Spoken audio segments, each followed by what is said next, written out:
말씀을 증거하도록 하겠습니다. 하나님 아버지 감사합니다. 오늘도 거룩한 주일을 우리에게 허락하여 주시고 하나님께 나와 예배하며 주님을 찬양하며 또 주의 말씀에 귀 기울여 주의 말씀을 듣게 하시니 감사합니다.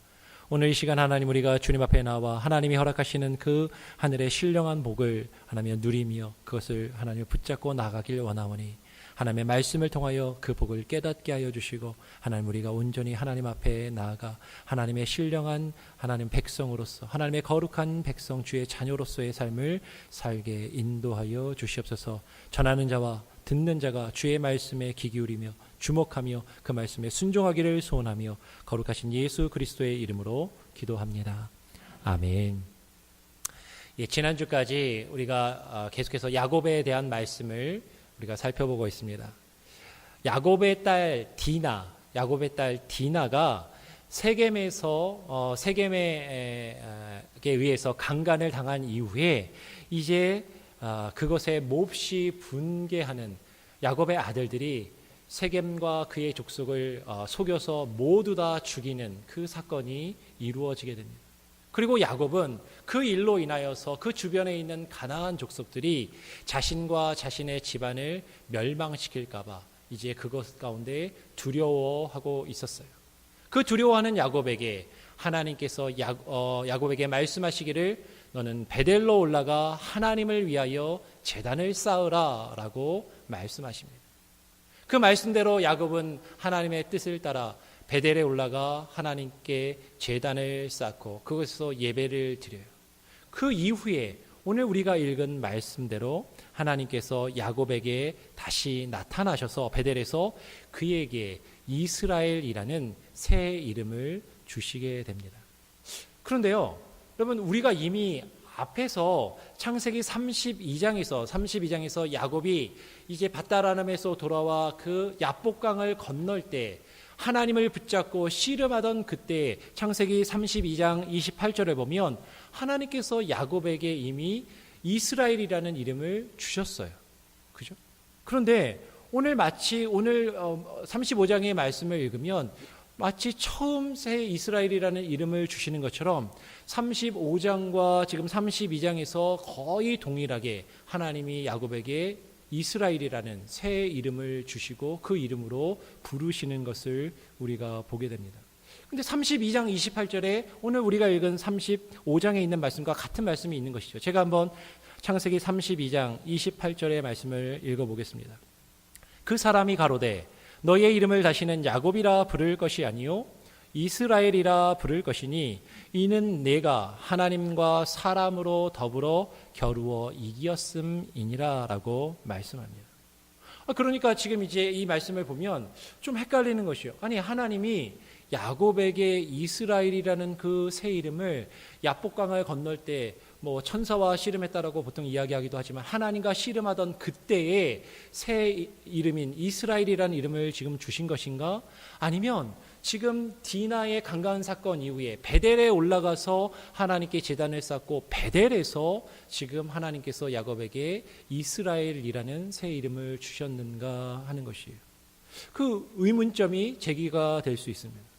그래서요, 성경의 권위를 인정하지 않고요, 성경의 역사성을 부인하는 사람들은 이렇게 이야기합니다. 성경에 지금 서로 다른 유사하지만 비슷하지만 서로 다른 두 개의 이야기가 설화가 성경 안에서 하나로 지금 편집되어서 묶여졌다라고 그렇게 이야기해요. 그러면서 지금 성경에 나오는 특히 창세기에 나오는 이야기들은 그 주변에 근동에 있던 많은 이야기들이 설화들이 성경책의 하나로 편집되었을 뿐이지 실제 일어난 역사적인 사건이 아니라고 그렇게 이야기하는 사람들이 있다라는 것이에요. 그런데 여러분 정말로 유사한 이야기가 두 번이나 혹은 두 번 이상 성경에서 반복되었다고 해서 그 사건이 실제로 일어나지 않은 역사성이 없다라고 우리가 단정할 수는 없는 것이에요. 그럼 우리가 실제로 우리의 삶을 살다 보면, 우리가 인생을 살다 보면요, 이전에 겪었던 것과 비슷하고 유사한 일을 또 반복해서 겪는 경우가 종종 있습니다. 아마 그런 일들이 다 있을 것이에요. 전에 이런 비슷한 일이 있었는데 또 이런 일이 이루어지네. 그런 것들을 우리는 종종 경험하게 됩니다. 그리고 누군가 나에게 했던 말을 똑같이 나에게 그 말을 다시 반복해서 할 때가 있어요. 그리고 나도 누군가에게 했던 말인데 그 사람에게 그 말을 똑같이 반복해서 또 다시 한번 이야기할 때가 있습니다.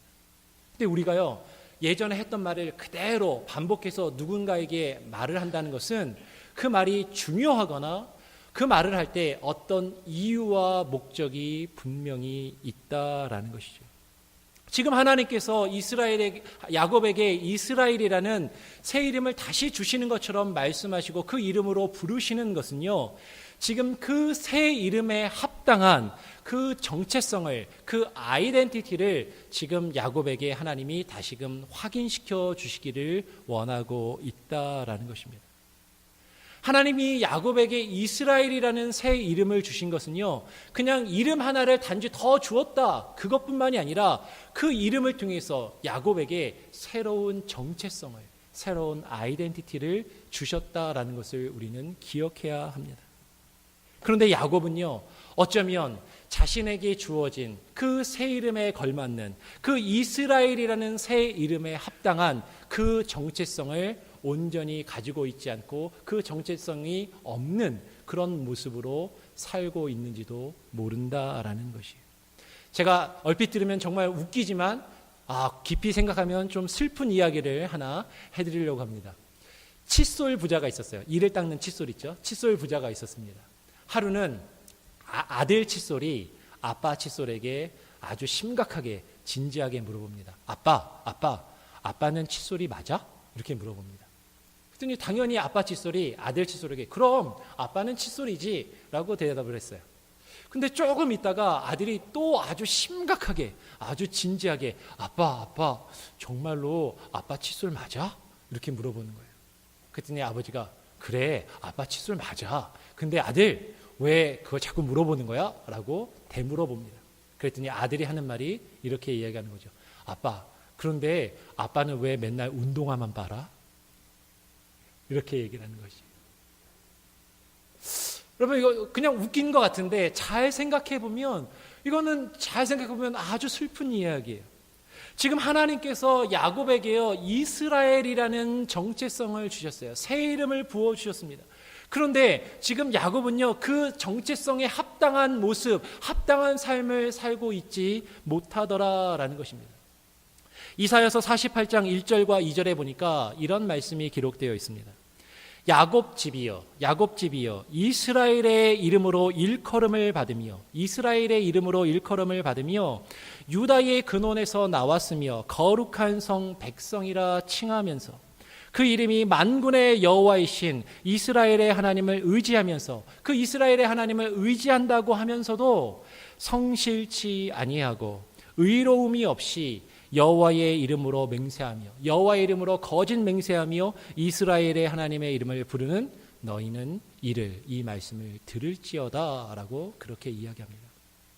이스라엘의 이름으로 불리고 하나님을 의지하고 하나님을 믿는다고 하는데 성실치 아니하고 의로움이 없이 그 이름에 합당한 모습이 없이 살아가는 그 이스라엘 백성들에게 지금 하나님이 말씀하고 계신다라는 것이에요.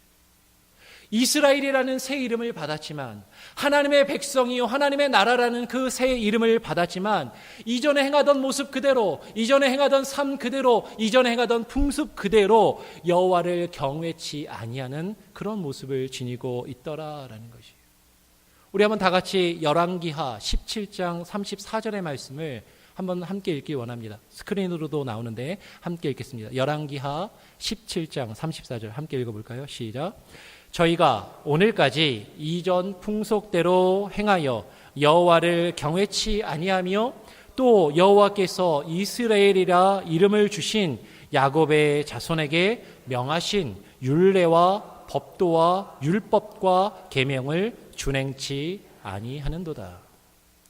여호와께서 이스라엘이라는 그 이름을 주신 것은요, 이스라엘 백성에게 이스라엘이라는 그 이름을 주신 것은 하나님의 율례와 법도와 하나님의 율법과 계명을 준행하도록 하나님이 지금 부르고 계신다라는 것이에요. 근데 하나님은 야곱에게 지금 그 이스라엘이라는 새 이름에 합당한 그 정체성을 야곱이 지니고 있는가 하는 것을 묻고 그것을 확인시켜 주시고 계신다라는 것입니다. 지금 하나님께서는요, 야곱에게 베델로 올라와 하나님께 약속을 드린 그곳에서 제단을 쌓고 하나님께 예배를 드리라고 말씀하십니다. 그리고 하나님께 그곳에서 제단을 쌓은 이후에 하나님께서 야곱에게 복을 주시며 말씀하고 계시는 것이에요. 근데 이 복을 준다라는 것에서 이제 우리말로, 영어로는 사실 같은데 우리말로 표현할 때 좀 헷갈리는 경우가 있어요. 여러분, 한국말로요, 정확한 표현이 하나님이 야곱에게 축복해 주신다라는 게 맞는 표현입니까? 아니면 하나님이 야곱에게 복을 주신다라는 것이 맞는 표현입니까? 우리 보통 이제 하나님 복 주시옵소서, 하나님 복 내려 주십시오 이렇게 이야기하면 오늘날 좀 그래도 좀 신앙을 진지하게 믿으시는 분들은 우리의 믿음이 복 받기만을 바라는 기복 신앙이 되면 안 된다. 하나님 복 주십시오. 하나님 복 받기 원합니다. 이렇게 이야기하면 왠지 조금 깨름직하고 하나님 축복해 주십시오. 하나님의 축복을 우리에게 내려 주십시오. 이렇게 이야기하면 조금 더 고상하고 조금 더 그럴듯하고 있는 것처럼 그렇게 여겨지기 쉬워요. 그런데 우리말로 축복한다라고 할 때 축자가 무슨 축자예요? 빌축자입니다. 빌다라는 것이에요. 복을 빌다라는 것이 축복의 의미입니다. 그러니까 우리말로는 하나님이 우리를 위해서 다른 누군가에게 복을 비시는 분이 아니잖아요. 그러니까 하나님이 우리를 위해서 다른 누군가에게 복을 비시는 분이 아니니까 축복이라고 말하는 것은 사실은 정확한 표현은 아니에요. 하나님이 우리에게 복을 주신다라는 것이 정확한 표현입니다. 축복이라는 건 이렇게 이야기해야 되죠. 목사님, 저를 위해서 축복해 주십시오. 저를 위해서 복을 빌고 기도해 주십시오 라고 다른 사람이 나를 위해서 복을 빌어주거나 하는 것은 축복이지만 하나님이 우리에게 주시는 것은 복이고 축복이 아닌 것이죠. 어쨌든 모든 사람이요, 복 받기를 원합니다. 모든 사람이 저주를 받기를 원하는 사람은 아무도 없을 것이에요. 하나님이 우리에게 주시는 그 복을 받기를 원합니다. 그런데 그렇다면 하나님이 주시는 그 참된 복이 무엇인가 하는 것이죠. 많은 사람들은 이 세상에서 복 그러면요, 물질의 복, 건강의 복, 이 세상에서 출세하는 것을 복으로 생각하고 그 복을 받기를 원해서 그 복을 위해서 사는 것을 보게 됩니다. 그런데 하나님께서 우리에게 주시는 참된 복은요, 이 세상의 복과는 다른 하늘의 신령한 복을 우리에게 주시길 원하시는 것이에요. 그 복은 이 세상의 사람들이 추구하는 복과는 차원이 다른 그런 복을 하나님이 우리에게 주기를 원하신다라는 것입니다. 여러분, 우리 교회 2017년 표어가 뭔지 아세요? 2017년 우리 교회 표어? 주보 앞에 보면은 표가 있습니다. 아시는 분들도 있는데 모르시는 분들은 주보 앞에 보면 하나님의 말씀 위에 서는 교회는 우리 교회의 궁극적인 목표입니다. 궁극적으로 변함없이 제가 이 교회에서 사역하는 이상 계속 우리가 이 목표 위에 설 것이고 2017년 올 한 해의 표어는요 뭐예요? 같이 한번 읽어볼까요? 시작. 하늘에 속한 신령한 복의 근원이 되라. 하늘에 속한 신령한 복. 하늘에 속한 그 신령한 복의 근원이 되라라는 것이 2017년 우리 교회의 표어예요. 창세기 12장 1절에서 하나님께서는 아브라함을 복의 근원으로 부르셨습니다. 그럴 때 그 복은요, 아까도 이야기한 것처럼 이 세상의 복의 근원이 아니라 하늘에 속한 신령한 복의 근원으로 아브라함을 그리고 저와 여러분을 부르셨다라는 것이 에베소서 1장 3절 말씀을 보면 이렇게 기록합니다. 찬송하리로다 하나님 곧 우리 주 예수 그리스도의 아버지께서 그리스도 안에서 하늘에 속한 모든 신령한 복으로 우리에게 복 주시되. 그리스도 안에서 하늘에 속한 모든 신령한 복으로 우리에게 복 주시되. 그리고 시편 16편 2절 말씀은 내가 여호와께 아뢰되 주는 나의 주시오니 하나님이 나의 주가 되시오니 주밖에는 나의 복이 없다. 주밖에는 나의 복이 없다 하였나이다 라고 고백합니다. 우리 교회 2017년도의 표처럼요, 하나님이 우리의 복이 되어야 돼요. 이 세상의 복이 아니라 하나님 자신, 그 하나님이 나의 주인이 되시고 나를 다스리시는 나의 주가 되시는 그 하늘의 신령한 복, 그 복을 우리가 누리고 얻어야 된다라는 것이죠. 그리스도 안에서 하늘에 속한 신령한 복은요, 물질이나 건강이나 이 세상에서 출세하는 것이 아니라 하나님, 그 하나님을 내가 경험하고 그 하나님을 맛보고 그 하나님과 함께 동행하며 그 하나님을 소유한 자의 삶을 사는 것, 그 하나님이 나의 주인이 되시는 자의 삶을 사는 것이 바로 하늘에 속한 신령한 복이다라는 것이에요. 그 복에 대한 개념을 우리는 본문 말씀에서 다시 한번 확인해 볼 수 있습니다. 하나님이 야곱에게 다시 나타나서 그에게 복을 주시며 하신 말씀에 우리는 주목해야만 합니다. 하나님이 야곱에게 뭐라고 말씀하시냐면요, 그 첫 번째 복이 바로 아까 이야기한 것처럼 이스라엘이라는 새 이름을 야곱에게 주시고 그 이름을 부르시며 그의 정체성을 확인시켜 주신다라는 것이, 우리 다시 한번 본문으로 돌아가서 창세기 35장 10절 말씀을 한 목소리로 같이 한번 읽어보겠습니다. 35장 10절 함께 읽어보겠습니다. 시작. 그에게 이르시되 너의 이름이 야곱이다마는 너의 이름을 다시는 야곱이라 부르지 않겠고 이스라엘이 너의 이름이 되리라 하시고 그가 그의 이름을 이스라엘이라 부르시고. 우리가 잘 아는 것처럼, 이미 앞에서 살펴본 것처럼 야곱이라는 이름은요, 야곱이 태어날 때 그의 쌍둥이 형이었던 에서의 발꿈치를 붙잡고 나왔기 때문에 야곱이라는 이름을 얻게 되었습니다. 창세기 25장 26절에 말씀해 보니까 나중에 나온 야곱은 손으로 에서의 발꿈치를 잡았으므로 그 이름을 야곱이라 하였으며. 그럼 야곱의 원래 이름의 뜻은 발꿈치라는 뜻이에요.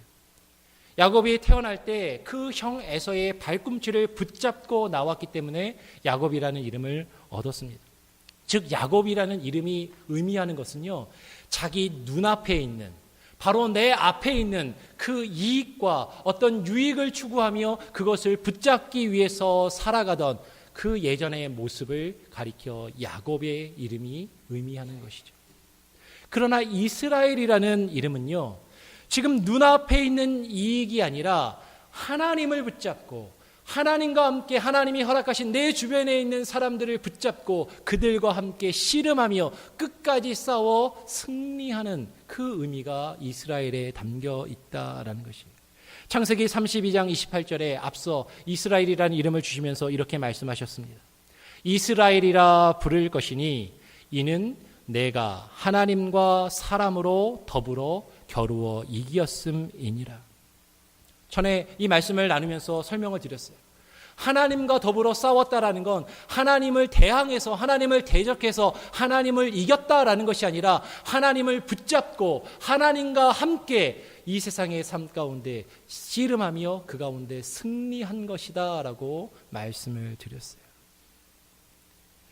이스라엘이라는 이름은요, 즉 지금 눈앞에 있는 이익, 눈앞에 있는 그 무엇인가를 붙잡기 위해서 아둥바둥 살아가는 것이 아니라 하나님을 붙잡고 하나님과 함께 하나님이 내게 허락하신 주변의 사람들을 붙잡고 끝까지 싸우며 그 하나님의 뜻을 이루어가는 그 삶, 그것을 가지는, 그것이 이스라엘의 의미이고 정체성이다라는 것이죠. 하나님이 야곱에게 주시는 첫 번째 복은 무엇입니까? 그 복은요, 그의 정체성을 바꾸어 주시는 것이, 그리고 그 정체성을 확인시켜 주시고 계시는 것입니다. 이제 더 이상 야곱은요, 자기 눈앞에 있는 이익이나 눈앞에 있는 그 무엇인가를 추구하며 살아가는 것이 아니라, 그것을 붙잡기 위해서 살아가는 것이 아니라 하나님을 붙잡고 하나님이 허락하신 것을 붙잡고 그 말씀을 이루어가기 위해서 애쓰고 힘쓰며 씨름하는 그 삶을 살아가는 것이 이스라엘의 정체성이 되어야 한다라는 것이에요. 하나님의 택함받은 백성으로서, 하나님의 자녀들로서요, 더 이상 어둠에 속한, 이 세상에 속한 자녀가 아니라 하나님의 자녀로 살아야 할 것을 말씀하고 계신다라는 것입니다. 하나님의 택함받은 백성, 하나님의 자녀로서의 정체성을 확인시켜 주시고 그것을 지키면서 사는 것, 그것이 하나님이 야곱에게 말씀하신 첫 번째 복인 것이죠. 두 번째 하나님이 야곱에게 말씀하신 복은 무엇입니까? 전능하신 하나님이 그 이스라엘을 창조하시고 지으신 그 목적을 이루도록 하시는 것이 두 번째 복입니다. 오늘 본문 35장 11절 말씀 한 번 더 같이 한번 읽어보겠습니다. 35장 11절 시작. 그에게 이르시되 나는 전능한 하나님이니라. 생육하며 번성하라. 국민과 많은 국민이 내게서 나고 왕들이 너의 허리에서 나오리라. 전에도 한번 우리 아브라함을 통해서 살펴봤던 것처럼 전능하신 하나님으로 아브라함에게 하나님이 자신을 말씀하시면서 그 뜻을 한번 설명드린 적이 있습니다. 전능하신 하나님이라는 것은 히브리어로 엘샤다이라는 뜻이에요. 엘샤다이. 이 엘샤다이라는 말은 불가능한 것이 없고 모든 것을 하실 수 있는 하나님이라는 뜻입니다. 그런데 우리는 하나님의 그 전능하심을 우리는 자꾸 내 이성에서 내 판단력을 가지고 나의 가치관으로 나의 논리로 이해하고 설명하려 할 때가 많이 있어요.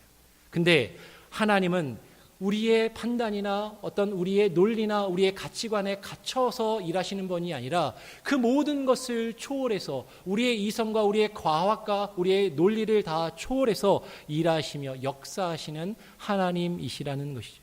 그 전능하신 하나님께서 야곱에게 생육하며 번성하라라고 말씀하십니다.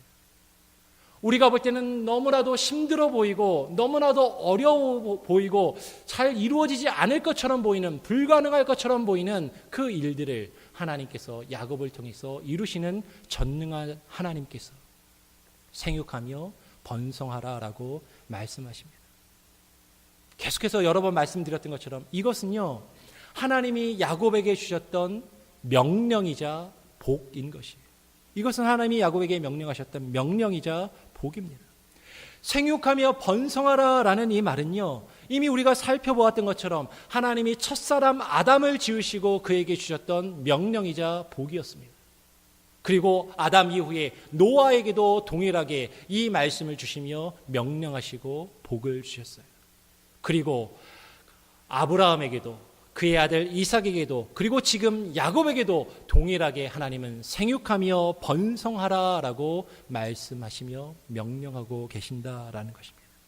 생육하며 번성하라라는 것은요 하나님께서 사람을 처음 지으실 때부터 갖고 계셨던 하나님의 뜻이자 우리를 향한 하나님의 목적이 되는 것입니다.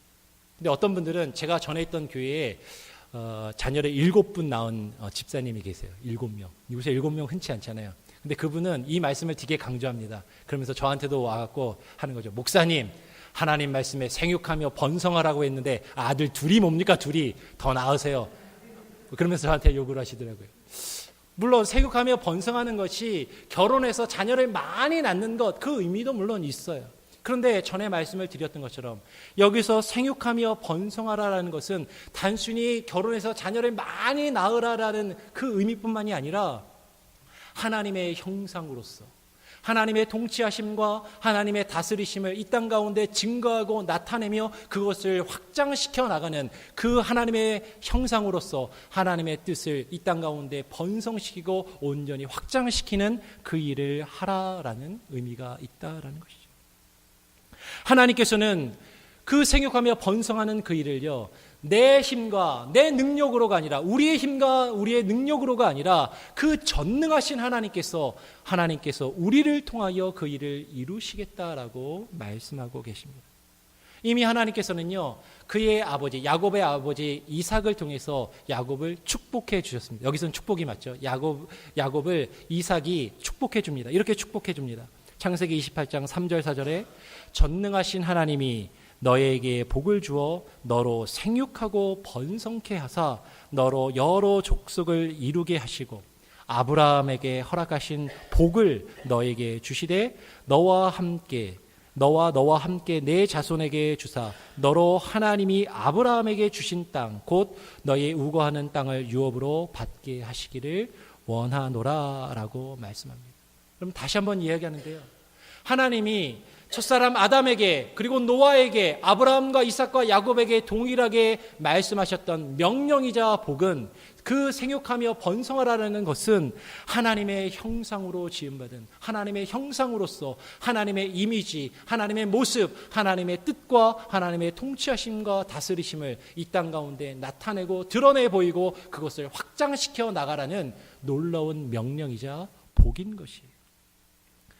하나님께서는 이스라엘이라는 하나님의 백성이라는 그 정체성을 가진 우리들이 그 이스라엘이 생육하며 번성하여 하나님의 나라를 이 땅 가운데 확장시켜 나가길 원하고 계시고 그것이 하나님이 야곱에게 말씀하신 두 번째 복이다라는 것입니다. 하나님이 야곱에게 말씀하신 세 번째 복의 내용은 무엇입니까? 믿음의 조상들에게 주셨던 하나님의 유업을 이어받고 그것을 이어가게 하고 계신다라는 것이. 우리 다시 한번 본문 창세기 35장 12절 말씀을 한 번 더 같이 한번 읽어보겠습니다. 35장 12절 함께 읽겠습니다. 시작. 내가 아브라함과 이삭에게 준 땅을 너에게 주고 내가 내 후손에게도 그 땅을 주리라 하시고, 하나님께서 아브라함과 이삭에게 약속하여 주셨던 땅, 그 땅을 너에게도 주시길 원한다. 아마 이 땅은요 1차적으로는 아브라함과 이삭에게 하나님이 주셨던 가나안 땅, 오늘날 팔레스타인 지역의 그 가나안 땅을 말하는 것이죠. 그러니까 하나님이 야곱에게도 아브라함과 이삭에게 주셨던 그 땅을 주신다라는 것은 1차적으로 이해하면 아브라함과 이삭이 거하며 살았던 그 가나안 땅을 하나님이 야곱에게 주신다라고 약속하신 것으로 이해할 수 있습니다. 그런데요, 하나님께서 아브라함과 이삭과 야곱에게 약속하셨던 그 유업은요, 단지 지리적으로 팔레스타인 지역의 가나안 땅에만 제한되어 있고 국한되어 있었던 것이 아니다라는 것이에요. 시편 2편 8절 말씀에 보니까 하나님께서는 이스라엘에게 유업으로 열방을 주시고 땅끝까지 이르게 될 것이라고 약속하셨습니다. 제가 한번 읽어보겠습니다. 시편 2편 8절에 내게 구하라, 내가 열방을 유업으로 주리니 내 소유가 땅끝까지 이르리로다. 내게 구하라, 내가 열방을, 모든 민족을, all nations를 너에게 유업으로 주리니 너희 소유가 땅끝까지 이르리로다. 근데 하나님께서 이스라엘에게 유업으로 약속하신 것은요, 가나안 땅 그 좁은 어떤 한 지역에만 국한된 것이 아니라 땅 끝까지 그것이 하나님께서 그에게 주시는 그 약속의 유업으로 말씀하고 계신다라는 것이. 그런데 우리는 한 가지를 더 생각해야 돼요. 하나님이 아브라함과 이삭과 야곱에게 지금 이 말씀을 하시는 것이 무슨 의미인가? 그러면 땅 끝까지 이르러 땅 부자가 되어서 부동산 부자가 되게 하신다라는 것인가? 그런 의미가 아니다라는 것이죠. 하나님이 땅 끝까지 이르러 그것이 너의 유업이 되게 하신다라는 것은요, 그 하나님의 통치와 다스리심이 있는 그 모든 하나님의 나라, 하나님의 영역을 너를 통하여 확장시키길 원하신다라는 것이에요. 그러면 히브리서 11장 8절로 10절의 말씀을 제가 한번 읽어보겠습니다. 한번 잘 들어보시기 바랍니다. 앞에 자막에도 보일 텐데 한번 보시기 바랍니다. 믿음으로 아브라함은 부르심을 받았을 때 순종하여 장래의 기업으로 받을 땅에 나갈새 갈 바를 알지 못하고 나갔으며, 믿음으로 저가 외방에 있는 것 같이, 이방 땅에 있는 것 같이 약속하신 땅에 우거하며 동일한 약속을 유업으로 함께 받은 이삭과 야곱으로 더불어 장막에 거하였으니, 동일한 약속을 유업으로 함께 받은 이삭과 야곱으로 더불어 장막에 거하였으니, 그 다음이 중요합니다. 10절에 이는 하나님의 경영하시고 지으실 터가 있는 성을 바랐습니다. 아브라함과 이삭과 야곱에게 하나님이 유업으로 장래의 기업으로 약속하신 그 땅에 거한 것은 하나님께서 경영하시고 하나님께서 다스리시는 그 터가 있는 하나님의 성이다라는 것이. 그것은 하나님께서 경영하시고 하나님께서 다스리시는 성, 하나님의 나라를, 하나님의 통치하시는 하나님의 그 영역을 유업으로 얻는 그 복을 주시겠다라고 말씀하고 있다라는 것이. 단순히 이 세상에서 많은 것을 얻고 소유하는 것이 복이 아니라 하나님의 다스리심과 하나님의 통치하심이 온전히 이루어지는 그 우리의 삶의 영역이 확장되어져 나가는 것, 그것을 하나님은 복이라고 말씀하고 계십니다. 그 복을 하나님이 야곱에게 말씀하신 이후에 오늘 야곱에 어떻게 행하였는지를 보니까 야곱은요, 하나님이 그와 말씀하시던 곳에 기둥을 세우고 그곳의 이름을 베델이라 부르게 됩니다. 야곱이 하나님을 위하여 제단을 쌓았던 곳, 야곱이 하나님을 위하여 제단을 쌓은 그 베델을 가리켜 오늘 성경은요, 하나님이 그와 말씀하시던 곳이라고 강조하고 있다라는 것이에요. 창세기 35장 13절로 15절에 보니까 그것을 계속 반복하고 있어요. 하나님이 그와 말씀하시던 곳에서 그를 떠나 올라가시는지라. 14절에 또 야곱이 하나님이 자기와 말씀하시던 곳, 하나님이 자기와 말씀하시던 곳에 기둥, 곧 돌기둥을 세우고 그 위에 전제물을 붓고 또 그 위에 기름을 붓고, 15절에 또 하나님이 자기와 말씀하시던 곳의 이름을 베델이라 불렀더라. 베델을 가리켜서요, 하나님이 그와 말씀하시던 곳이라는 것이 지금 13절, 14절, 15절에 반복해서 3번이나 강조가 되고 있다라는 것이에요. 베델은요, 우리가 잘 아는 것처럼 하나님의 집입니다. 하나님의 집은요, 하나님이 그에게 말씀하시던 곳이에요. 하나님이 그에게 말씀하시는 것이 하나님의 집이라는 것을 지금 강조하고 있습니다. 하나님께서는 야곱에게 베델로 올라가서 하나님을 위하여 단을 쌓고 제단을 쌓고 하나님께 예배를 드리라고 말씀하십니다. 그 말씀을 따라 베델로 올라가 제단을 쌓은 야곱에게 하나님은 지금 복을 주시며 말씀하고 계세요. 그리고 그가 누구인지 그 정체성을 분명히 확인시켜 주고 계신다라는 것입니다. 여기서 중요한 것이 무엇이에요? 하나님께서 야곱에게 말씀하시는 것을 통해서, 하나님께서 야곱에게 말씀을 통해서 그에게 예배를 회복되게 하시고 그에게 참된 복이 무엇인지를 깨닫게 하시고 그의 정체성을 확인시켜 주시는 그 놀라운 은혜를 지금 말씀을 통해서 이루고 계신다라는 것입니다. 하나님께서는 말씀을 통해서 우리에게 그 복을 주십니다. 그러니까 지금요, 하나님은 야곱에게 말씀하신 것처럼, 하나님께서 야곱에게 말씀하신 것처럼 우리는 어디로 나아가야 되냐면 하나님께서 우리에게 말씀하시는 곳, 하나님께서 우리에게 말씀하시는 그곳으로, 그 말씀이 있는 곳으로 나아가야만 한다라는 것입니다. 야곱은 하나님이 자기와 말씀하시던 곳, 바로 그곳에 이르러 하나님께 단을 쌓고 예배를 드리고 그곳의 이름을 베델이라, 곧 하나님의 집이라고 부르고 있다라는 것이죠. 전에도 한번 말씀을 드렸던 것처럼 1차적으로 이 베델은요, 사사시대 이후에 이스라엘 백성들이 하나님께 제사를 드리며 예배를 드리던 장소, 지명의 이름입니다. 특별히 이스라엘이 남북으로 나뉘어져서 북이스라엘과 남유다로 갈라진, 분열된 이후에는 북쪽의 이스라엘 백성들이 단과 더불어서 제단을 쌓고 하나님께 예배를 드리던 그런 장소였어요. 그런데 남쪽에 있는 유다 백성들에게는 그 단과 베델에서 하나님께 잘못된 제사를 드리는 것은 옳지 않았습니다. 그래서 구약 성경에 오면 이 하나님의 집은요, 하나님께 온전히 예배드릴 수 있는 하나님이 정하신 장소, 성막과 성전, 예루살렘 성전을 가리켜 하나님의 집이라고 부르게 된 것을 우리는 성경에서 확인하게 돼요. 그리고 그것이 이제 신약으로 넘어오게 되면 예루살렘 성전의 건물이 아니라 어떤 특별한 장소가 아니라 하나님의 교회가 하나님의 집이라고 불리며 여겨지는 것을 우리는 확인하였습니다. 다시 한번 말씀을 통해서 확인해 보길 원합니다. 디모데전서 3장 15절 말씀에 만일 내가 지체하면 너로 하나님의 집에서 어떻게 행하여야 할 것을 알게 하려 함이니 이 집은 살아계신 하나님의 교회요 진리의 기둥과 터이니라. 하나님의 집, 이 집은 하나님의 교회라고 말씀합니다.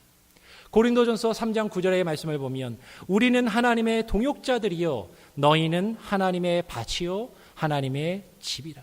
너희가 여러분이 하나님의 집이라고 지금 말씀하고 있습니다. 히브리서 3장 9절 말씀에 그리스도는 그의 집 맡은 아들로 충성하였으니 우리가 소망의 담대함과 자랑을 끝까지 견고히 잡으면 우리가 그의 집이라고 말씀합니다. 우리가 그리스도 안에서 소망과 담대함과 자랑을 끝까지 견고히 잡으면 우리가 하나님의 집, 그의 집이라고 말씀하고 있어요. 신약에 오게 되면요, 하나님의 집은 그냥 하나님이 계시는 어떤 건물이나 장소가 아니라 하나님의 교회, 하나님께 택함받은 그 하나님의 백성들, 그 교회의 공동체, 그 모임을 가리켜 하나님의 교회라고 말씀하고 있더라라는 것이. 여러분, 하나님의 집이 교회입니다. 그러면 지금 이 말씀을 우리가 연결해서 이해하면 어떻게 이해해야 돼요?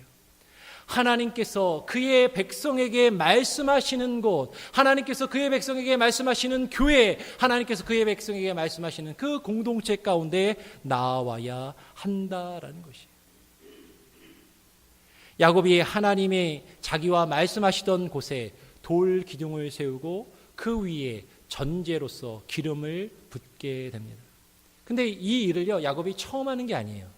예전에 한번 행한 적이 있습니다. 야곱이 이전에 형 에서를 피해서 바단 아람으로 도망쳐 갈 때 예전에도 이 베델이라는 장소에서 돌기둥을 세우고 꿈을 꾼 이후에 그 돌기둥을 세우고 거기에 기름을 부어 전제로 하나님께 드렸던 적이 있어요.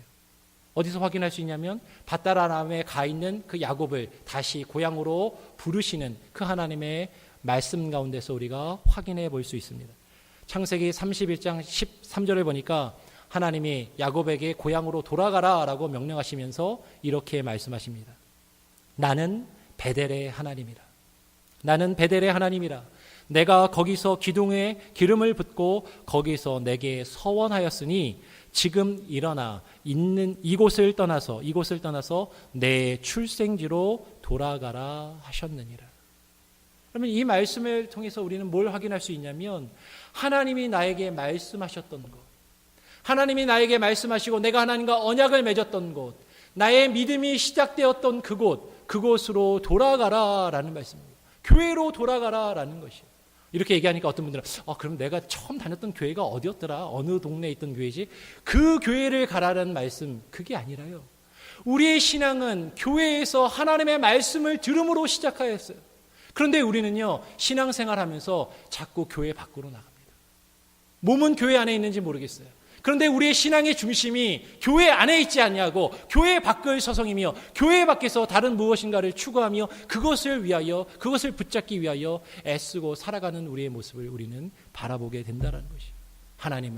하나님이 말씀하셨던 것, 우리의 믿음이 시작되었던 것, 그 교회로 돌아오라라고 하나님은 말씀하고 계신다라는 것입니다.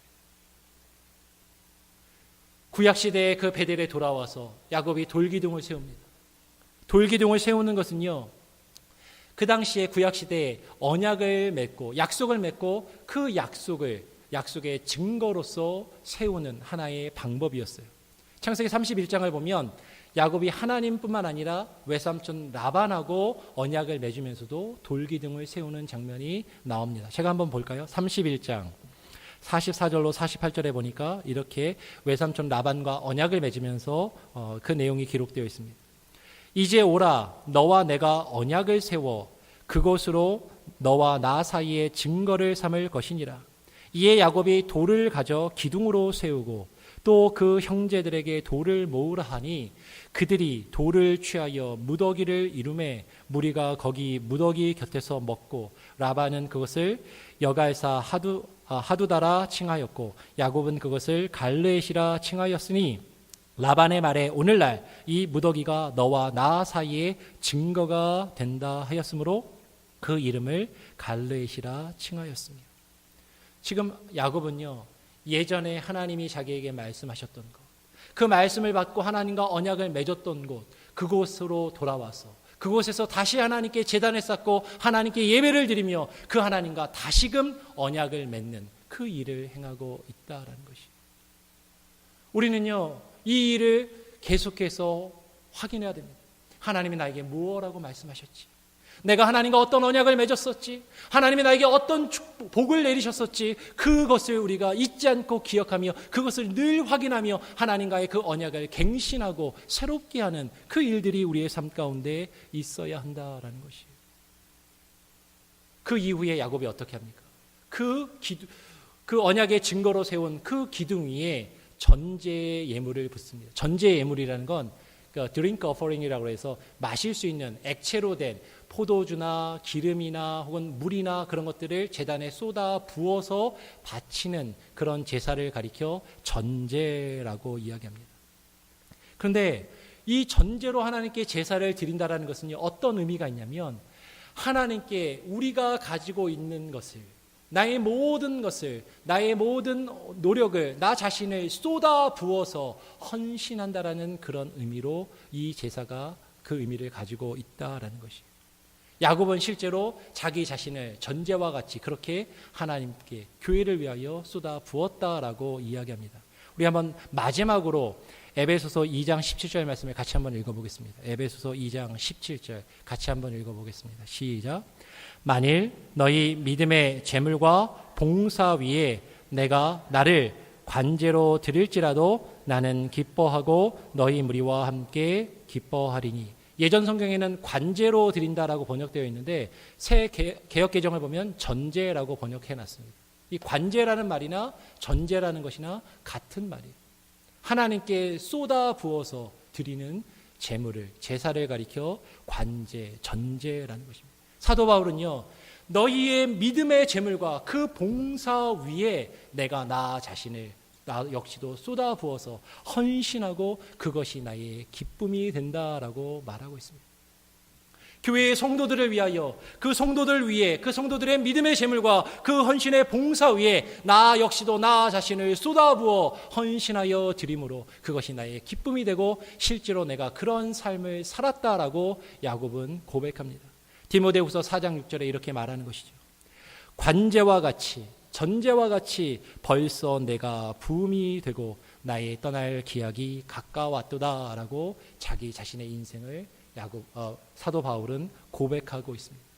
사도 바울은요, 자기 자신을 관제로서, 전제로서 온전히 쏟아 부어서 하나님의 교회, 그 교회를 섬기며 그것을 위하여 헌신하는 것으로 쏟아 부었다라는 것입니다.